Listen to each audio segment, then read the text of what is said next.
Welcome to money vlogs 944. ఎలా ఉన్నారండి? నేనైతే చాలా బాగున్నానండి. నిన్న షార్ట్ వీడియో పెట్టాను కదండి, చాలా రెస్పాన్స్ వచ్చిందండి. చాలా చాలా చాలా థ్యాంక్ యూ సో మచ్ అండి. ఫుల్ వీడియో కూడా పెట్టి చూపిస్తానండి, మీరు కూడా నేర్చుకోండి. ఇది గుడ్డు పులుసు కాదండి, పులుసులో గుడ్డండి. చాలా టేస్టీగా ఉంటుందండి. నాకు తెలిసి పల్లెటూరు వాళ్ళకి చాలా బాగా తెలుసు. పల్లెటూరు వాళ్ళు అంటే తూర్పోలకండి. మాకైతేనండి ఇది ఫేవరెట్ కర్రీ అండి. పులుసులో గుడ్డు చాలా బాగుంటుందండి. ఒక్కసారి మీరు కూడా ట్రై చేయండి. ఈ కూర అయితే మా అయ్యమ్మ నేర్పించిందండి, నాకు దగ్గరుండి. చాలా బాగుంటుందండి. ఒక్కసారి మీరు కూడా ట్రై చేయండి. ఏమీ లేదండి, గుడ్లు తీసుకోవాలండి. మీకు ఎన్ని గుడ్లు కావాలంటే అన్ని గుడ్లు తీసుకోండి. గుడ్లు, ఉల్లిపాయలు, పచ్చిమిరకాయలు, టమాటీలు అండి, అంతే. వేసుకుంటే మసాలా కూడా వేసుకోవచ్చండి, చాలా టేస్టీగా ఉంటుంది. సన్నగా ఉల్లిపాయలు కోసుకొని ఉల్లిపాయలు పచ్చిమిరకాయలు వేపుకోవాలండి. వేపుకున్న తర్వాత టమాటీలు కూడా సన్నగా కోసుకోవాలండి.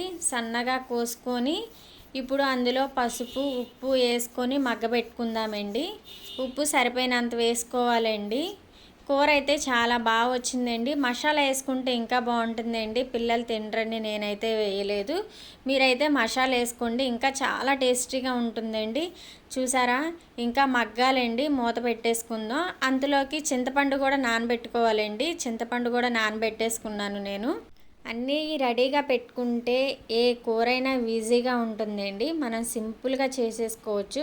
చూసారా, టమాటీలు కూడా మగ్గిపోయాయండి, చాలా మెత్తగా అయిపోయాయి. సన్నగా కోసుకోండి, సన్నగా కోసుకుంటేనే బాగుంటుంది. మా అయ్యమ్మ చేసిద్దండి వంటలు, చాలా బాగా చేసిద్దండి. చాలా టేస్టీగా ఉంటాయి. పూర్వకాలం వంటలు కదండి, అలాగే ఉంటాయండి. కానీ వాళ్ళు చేసినట్లు మనమైతే చేయలేమండి. నేను ఇందులో కారం కూడా వేసేసుకుంటున్నాను.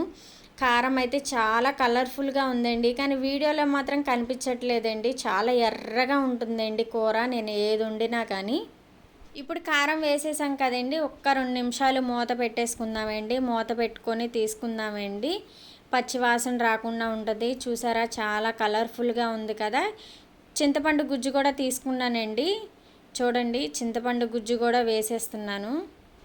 ఒక్కసారి మీరు కూడా ట్రై చేయండి. నాకు తెలిసి చాలామందికి తెలిసే ఉంటుంది, తెలియని వాళ్ళు ఒకసారి ట్రై చేయండి. ఈ కూర అయితే చాలా బాగుంటుందండి.